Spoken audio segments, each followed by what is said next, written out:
Hello everyone and welcome to a brand new episode of the Sports Insight with your host Alamdar Khan. And yes, I'm here to give you all the information about sports from all across the globe. You guys can surely reach out to us on our social media handle, which is @ Indus News Sports. That's basically both for Twitter and Instagram. But anyways, we'll go to the headlines first. Yes, from the world of cricket, Pakistani batsman Babar Azam has been demoted to the 4th position from the 3rd in the latest T20 rankings on Wednesday.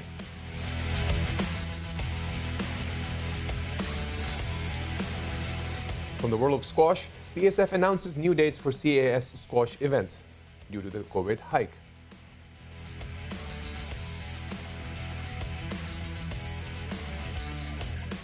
From the world of Champions League, Mbappe scores again for PSG and they draw at 1-1 to Barcelona to enter the quarter-final.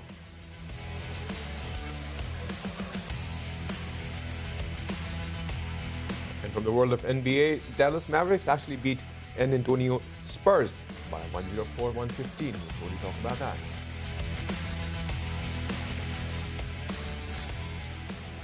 Yes, so those were the headlines, and surely we're talking more about the cricket part because there are too many matches and too many things happening.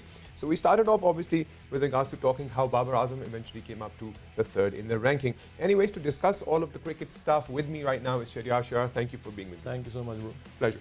Shahryar, let's talk about the current ranking that came up, and obviously Babar Azam has come down to the 4th position. So what's your take on that to begin with? Well, I hope he maintains this ranking as well. Right. From the time we see he's been given the captaincy of Pakistani side, his form has been a little low. He's not got the runs we require from Babar Azam as a captain. Right. Mohammad Rizwan has taken his position as an opener and he's scoring the bulk of runs. Right. Let's see how if we visit South Africa, so how things go around in that series, because he needs to get more runs. Right. Yes, and we'll see where he lands up in the rankings. Right, and not only that, Pakistan as a team is on number 4th, as we were discussing as well. So how do you see that? Because if we look at the rankings of countries itself, it's England on top, then India on number 2, then Australia on number 3, Pakistan on number 4. The surprising part is number 5th is New Zealand. Number 5, that's what I was surprised too about. Right. Because New Zealand is a very good side. So being at 4 above New Zealand is a good sign.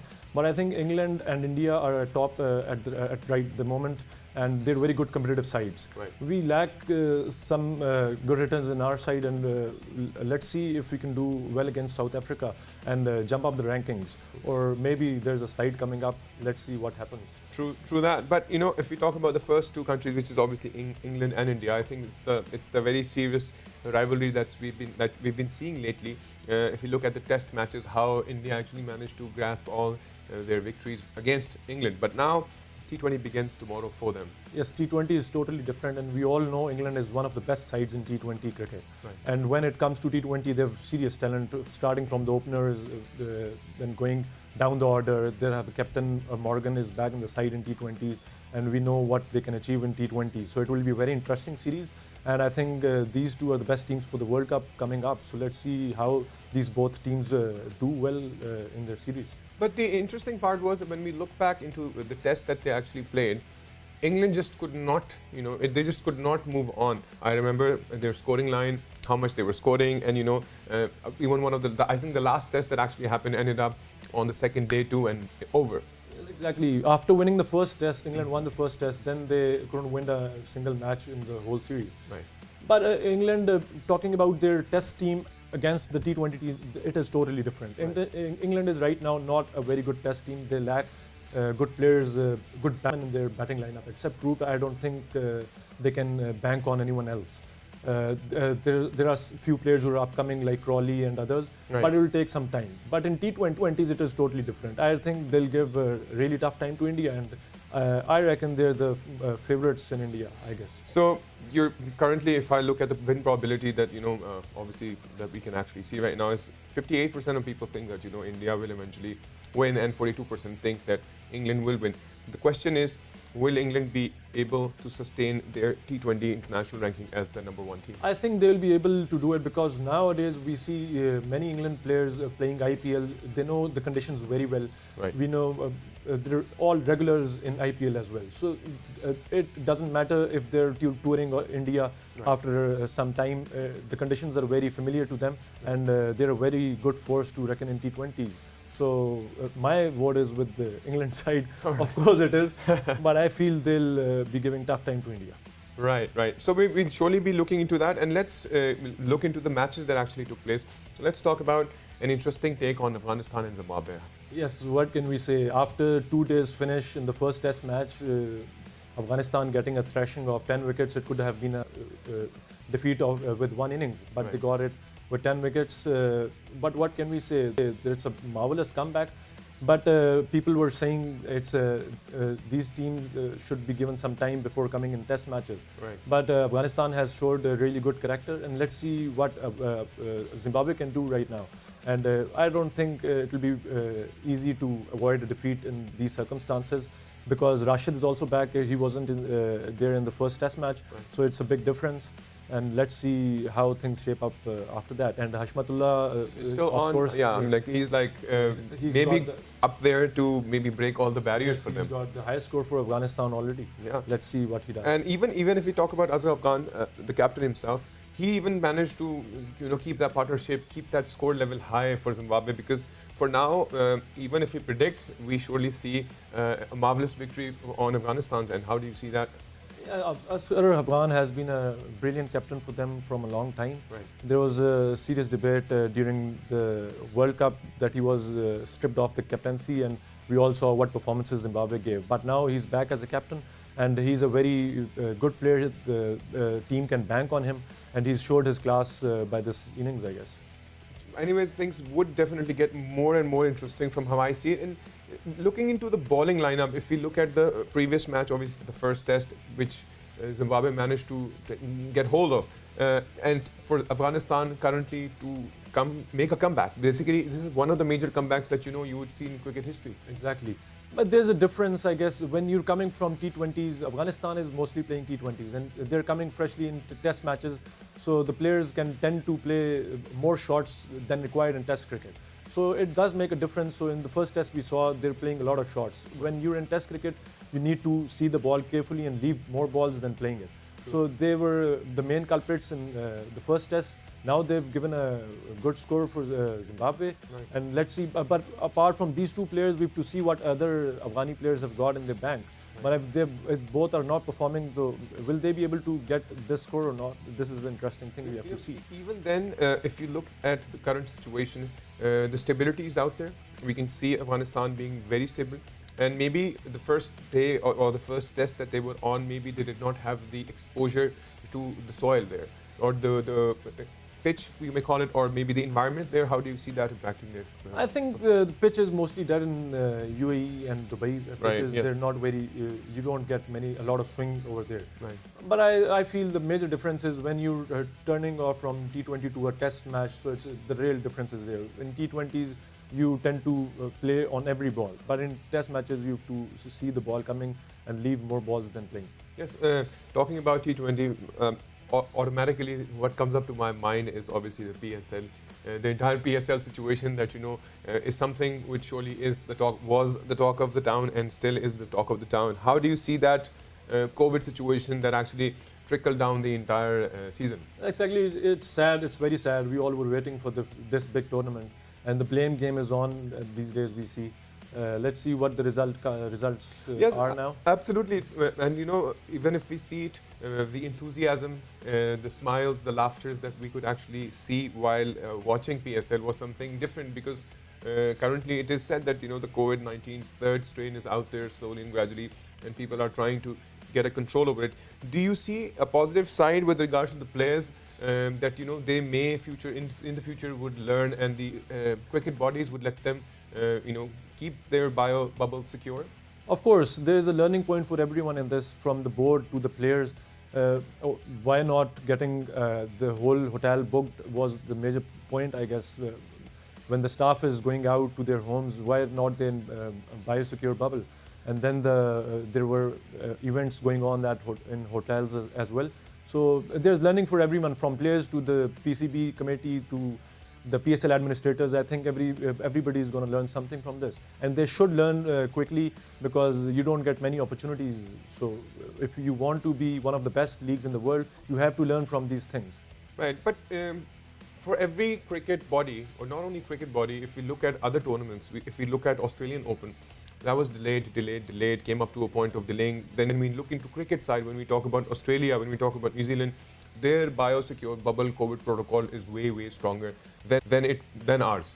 Exactly, it is. The wrong precedence was set from the upfront when Wahab Riaz and Darren Sammy went outside to meet their owner, Right. Javed Afridi. Right. And they should have been forced to go for a secure bubble for a week or 10 days, but PCB allowed them to sit with the team. So you have to set some strict decisions right up front so that everybody is following them. When you become too lenient, things tend to happen like this.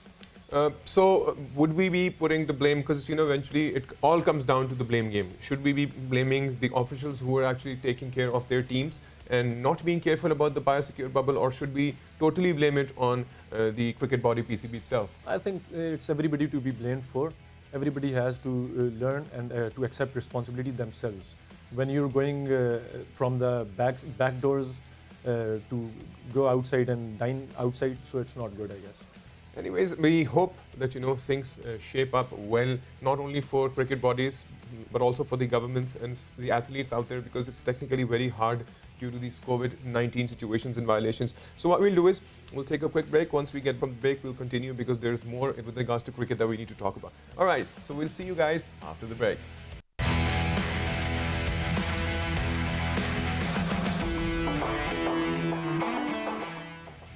And yes, welcome back from the break. Yes, we were talking about the current situation of cricket, and yes, Shahryar is still with me. So Shahryar, we were talking before the break, we were talking more about the breaches with regards to COVID-19 protocols. But there's so many things, there's so many news out there. A lot of social media celebrities have actually claimed that, they've reached out to players, like Shahid Jaffrey actually said at one point that, he high-fived the cricketers and stuff.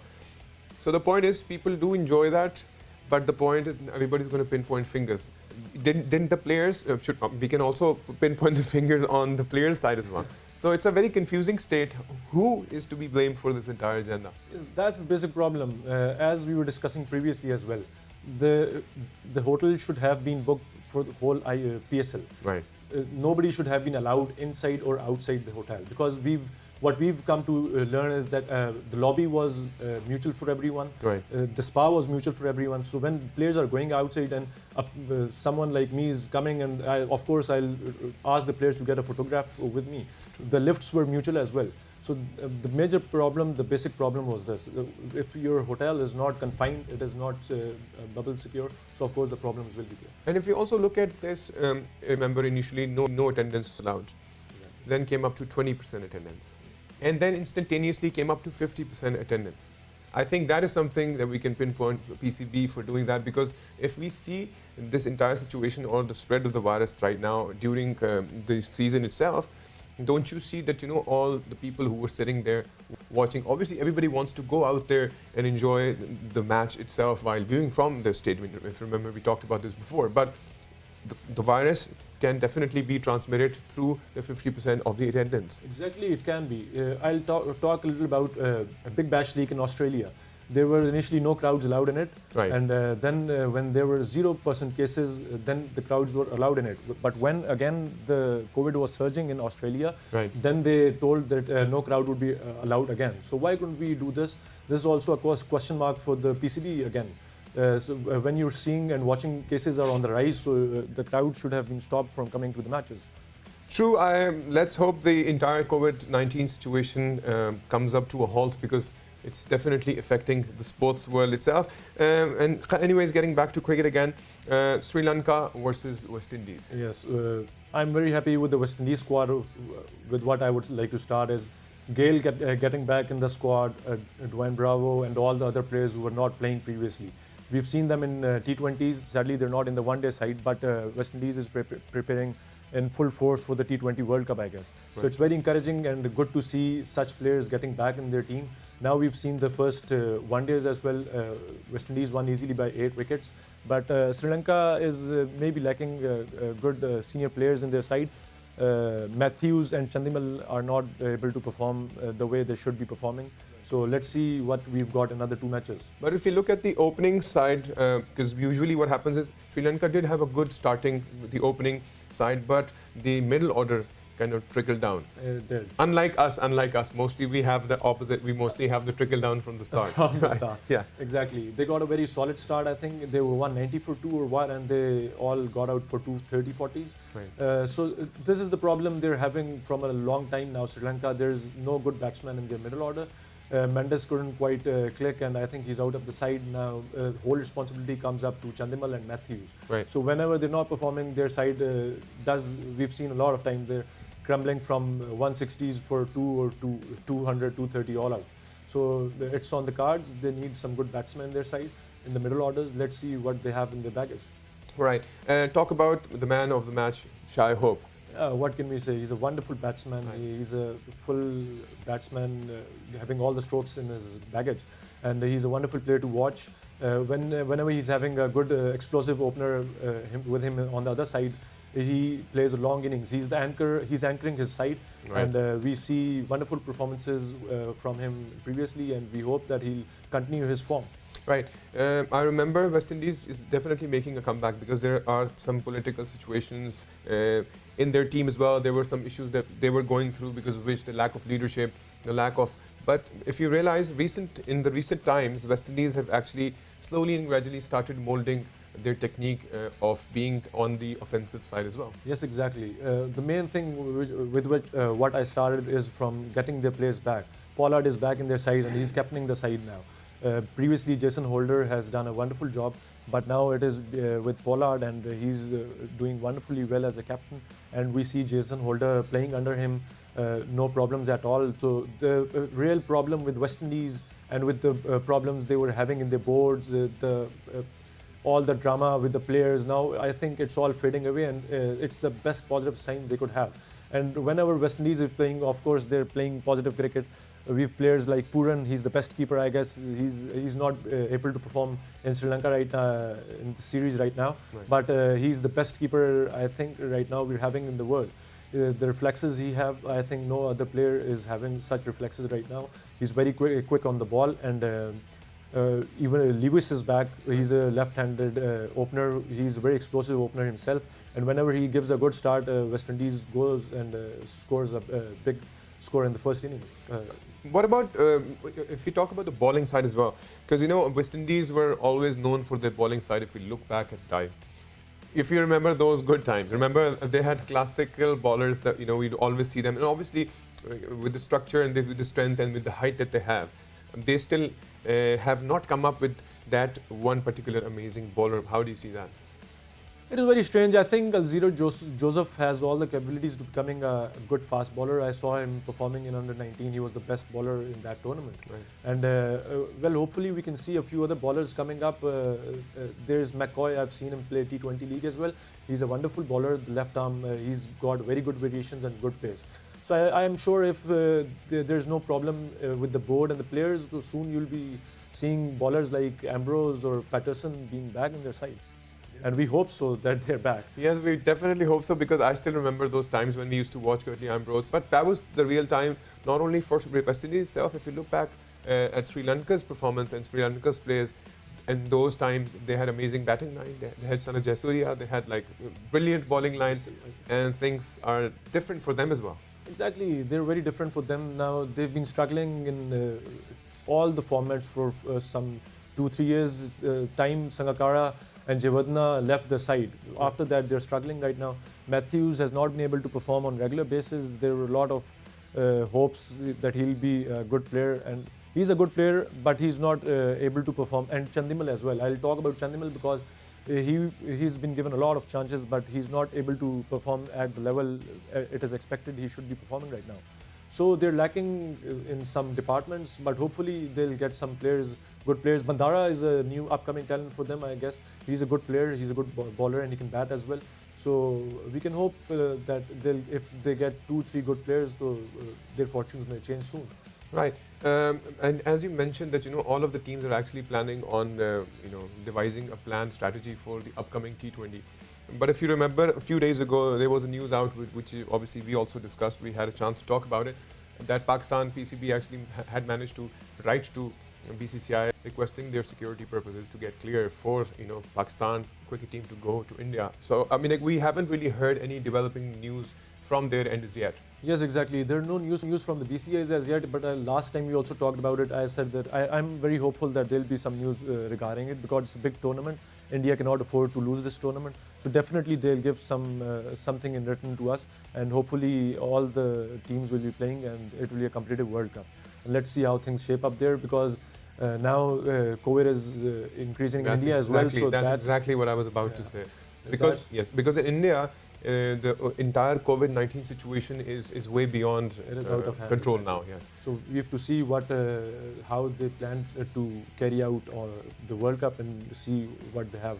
The interesting thing is, if we look into the situation and this COVID situation still grows out of control, maybe at the end of it all, the cricket body would maybe have or decide a place like New Zealand or Australia, to be very honest. But that would be a very short notice because their protocols with regards to COVID-19 are in place. Yes, I think they're the strictest in having these protocols. Even Australia is having good protocols, but in subcontinent we see that there are not good protocols anywhere, from including Pakistan to Bangladesh to Sri Lanka, India.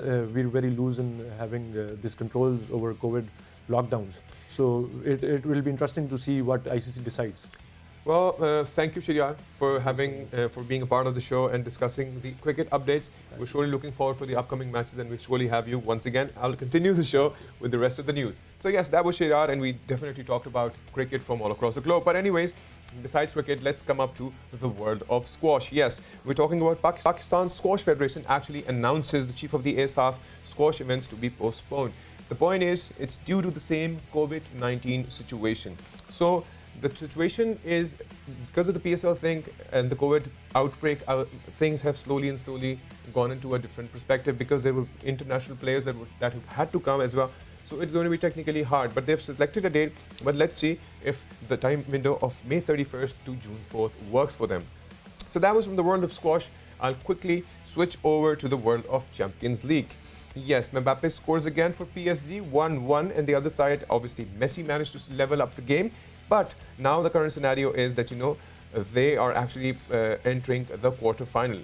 Let's see how things go by for that. It would be very interesting to see because once this Champions League is like basically the second or the third number in terms of the Premier League. But anyways, it's an interesting journey for this entire game. But that was from the world of Champions League. I'll quickly jump over to the NBA. And yes, with regards to the NBA, San Antonio Spurs actually lost. San Antonio Spurs actually lost against Dallas Mavericks, 115 by 104 on Wednesday. And Luka, so Luka actually managed to score 22 points, which is pretty interesting. Grabbed 12 rebounds and assisted 12 assists. So anyways, and Josh Richardson actually managed to score 12 points against the San Antonio Spurs. The world of NBA is obviously growing. We did have a show with regards to the happenings in the world of NBA. But anyways, you guys can surely reach out to us on our social media handle, which is @Indus Sports, both on Instagram and Twitter. And you can definitely reach out and maybe we can talk more about what kind of sports do you guys want to talk about. Anyways, till then, take good care of yourself and bye-bye.